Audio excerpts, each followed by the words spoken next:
একবার এক সাহাবী জিজ্ঞেস করলেন, হে আল্লাহর রাসূল, কিয়ামত কবে হবে?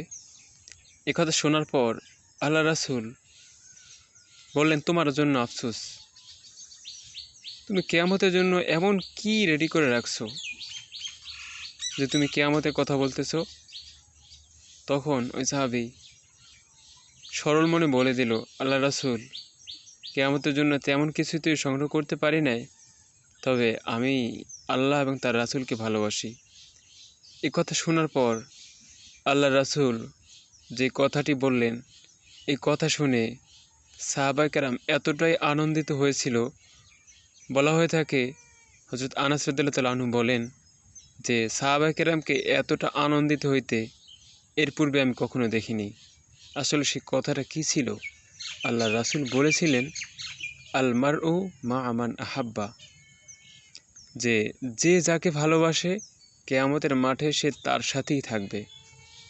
এখন চিন্তা করেন, কথাটা যদিও ছোট কিন্তু এর মর্মটা কতটা বেশি। আল মারউ মা মান আহাব্বা, যে যাকে ভালোবাসবে কিয়ামতের মাঠে সে তার সাথেই থাকবে।